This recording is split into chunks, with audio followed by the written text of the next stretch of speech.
In this passage of the Aeneid, Anna replies to Dido after her speech is given about feeling shameful at having feelings for Aeneas, recognizing old love, and remembering that she has sworn a vow to the grave of Zacchaeus to not love another. So in the reply of Anna, we will see Anna's consolation as a sister, some of her foreign policy suggestions for what to do as Dido is the queen of this region. It's a complex passage, much happening. Let's dive in.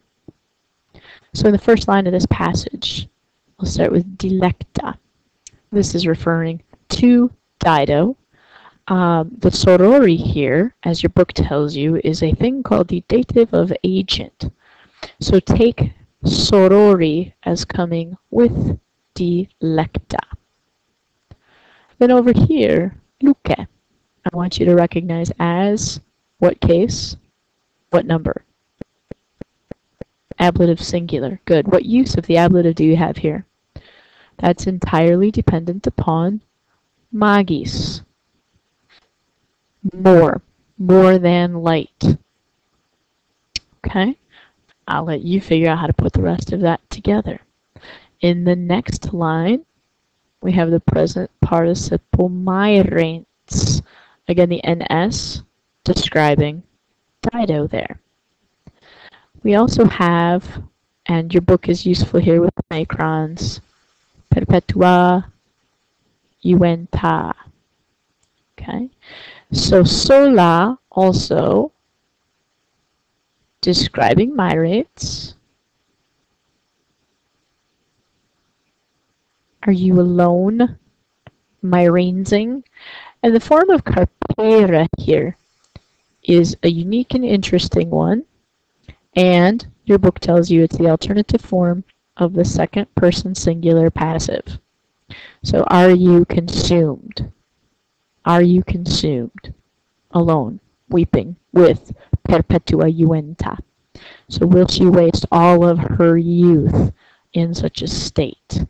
The second question Anna asks then is, nor will you, here's that second person singular verb again, will you come to know, this is dual case in your book, dual case here, sweet natos, nor the rewards, the primia of Veneris.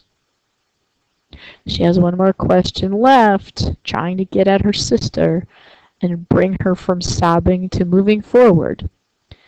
In this sentence, id is the direct object of the rest of the indirect statement, which we see here in the sentence. The adverb creatis, do you believe that? Okay, manis here again is manes, so you have that alternative ending here. Hopefully that'll help you see in this version. It is being modified by sepultos. Anna asks Dido, do you think these two things care about it? Go forth with that.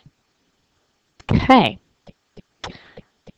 This is the end of the rhetorical questioning line that Anna presents to Dido, and now she moves on from here at this point down towards asking some very strategic and purposeful policy questions.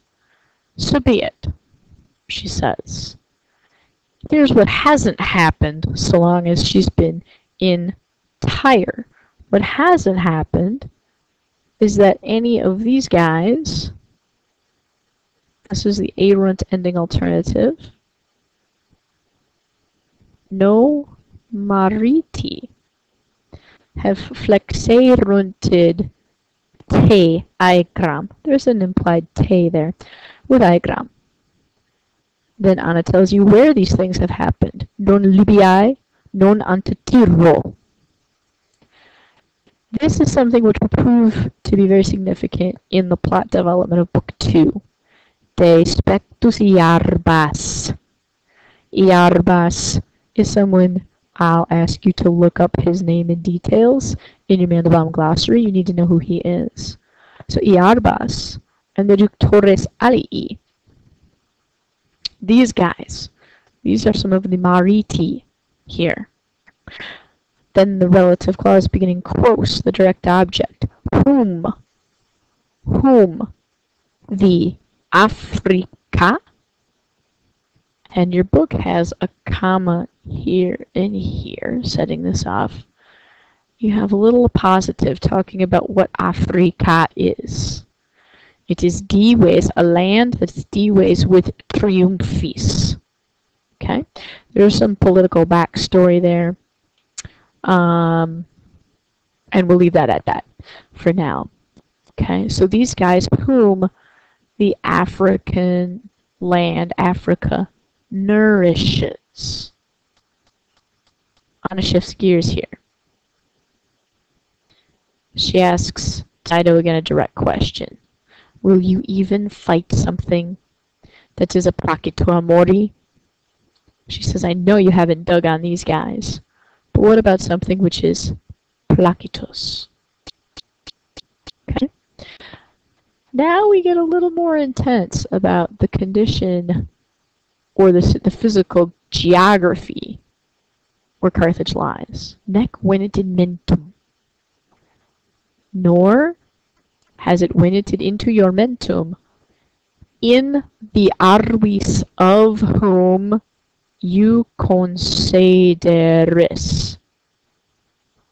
Look at the map for a moment, if you would. You find Carthage on the map. Who are the geographical neighbors? What you get in the next lines are precisely a listing, an enumeration of the people in the area. And Anna distinctively questioning Dido about whether or not she's paid attention to these details. Who are your neighbors? Why is it that you are here? Okay? Now, we arrive at dis equidem. We finished the foreign policy advice. Now we move on to the realm of religion and why this is right for Dido to go ahead and fall in love. Consider some of the previous policy speech, also foreign policy, about why it might be good to have an alliance with someone like Aeneas. Dis auspicibus, ablative absolute. Unona secunda, ablative absolute. Reor is the first person singular deponent verb, I think. Indeed, I think. So what is it that Anna thinks? Indirect statement that concludes here and begins here will hold your answer. Okay? Line 47. Now she is directly arousing Dido to do something, to think positively about something. Soror here is going to be vocative. To Kernes, future tense on Kernes. What a city you will see, sister. And what a kingdom rises in coniugio tali. Oh, Anna says this could be quite strategic. Think carefully. Think carefully about what you choose to do, Sister Dido. Here too, ablative absolute. Okay. Punica here in this context will serve as the modifier of gloria. Punica gloria, future tense marker, will raise itself with quantis rebus. So you can have all of these things, Dido. No trouble at all, says Anna. But you have to do this. Just do this. Here's the imperative. Posce. There's a nice note on posce in your book.